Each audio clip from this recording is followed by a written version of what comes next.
Denmark's energy grid vulnerabilities, the economic struggles of island life, and a debate about young members of the Folketing.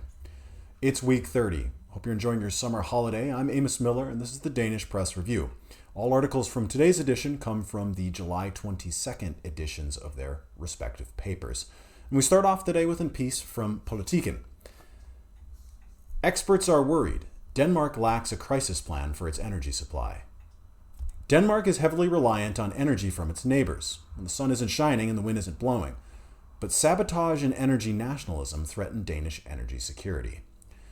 Sebastian Stern Kjeldtoft highlights new analysis from Energinet, Denmark's energy transmission system operator, that predicts Denmark will only be able to supply 20 to 30% of its own energy during heavy use hours by the year 2035.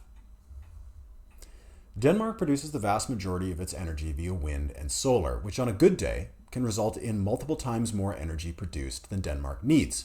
But when the wind isn't blowing and the sun isn't shining, they have to import energy from their neighbors. This hasn't been a problem in the past, but as Maria Münster, a professor at DTU, points out, the threat from Russia should change the Danish energy calculus. In Denmark, we previously had the mindset with our infrastructure that we should guard against system failures and defects, but we aren't necessarily geared towards thinking about if other countries actually want to do us harm. The threat from Russia touches on both sabotage and espionage. Espionage against energy infrastructure can, among other things, uncover industrial vulnerabilities and give access to information which could be used in future sabotage actions or destructive cyber attacks. But the threat doesn't just come from potential enemies. Both Norway and Sweden have either scrapped or threatened to scrap planned transnational energy grid expansions with Denmark due to their annoyance with EU energy market policy and German industrial policy. This energy nationalism, as dubbed by Maria Münster, threatens more than just Denmark.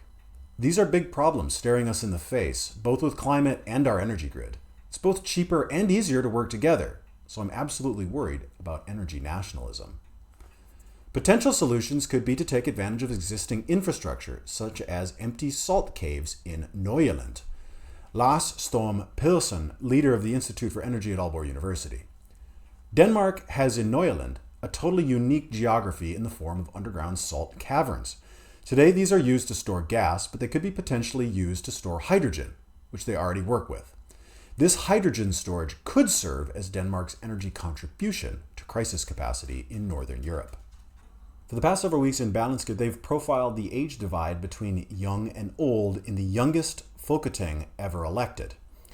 In this edition, on the front page, they profile Annie Mathiasen, a member of Venstre, who is concerned about the legislative priorities of her youngest colleagues.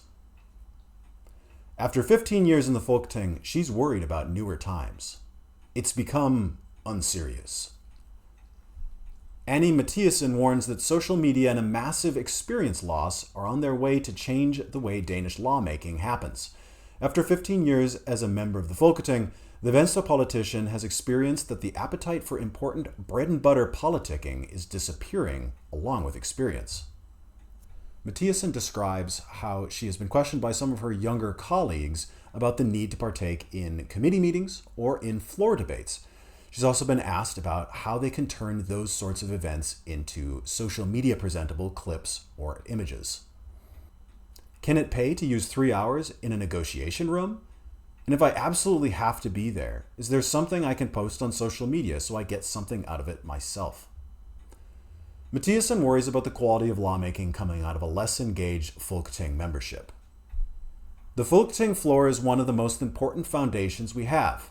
It's there where the law is discussed and debated.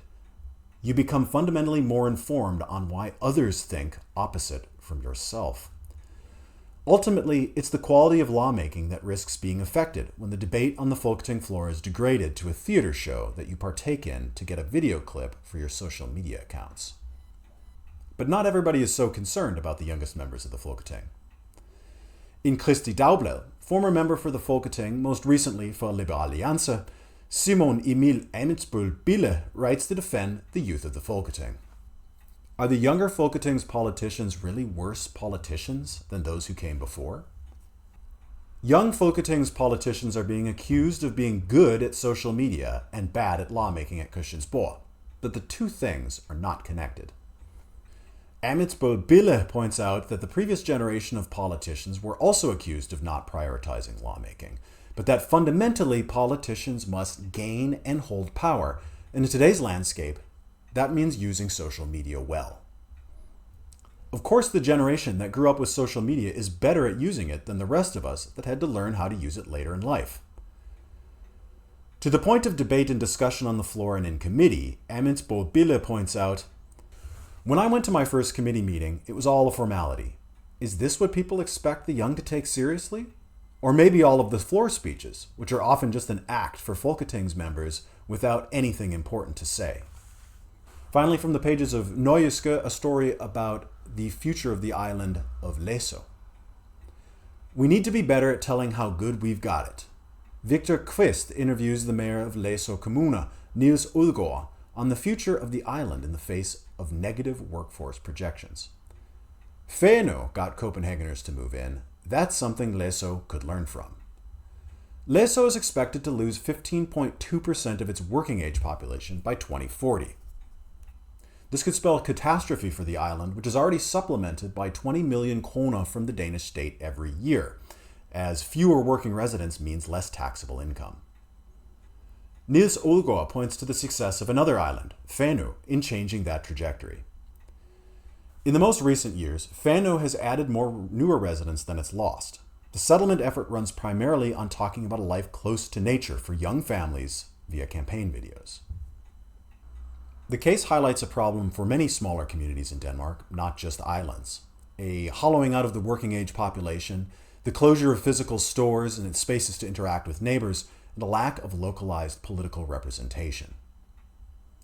When asked if Læsø Kommune should merge with nearby Frederikshavn Kommune, with whom they had already required to work with, Niels Odgaard remarks, "It's the same problems we need to solve, and we lose momentum if we have to solve them 30 kilometers away." Ultimately, Udgaard says, "We've got all the good things, we just need to be even better at telling and conveying how good we've got it here." That's it for this week's Danish Press Review. If you like what you see, please like, comment, or subscribe. It helps others find these videos. Thanks. See you next week.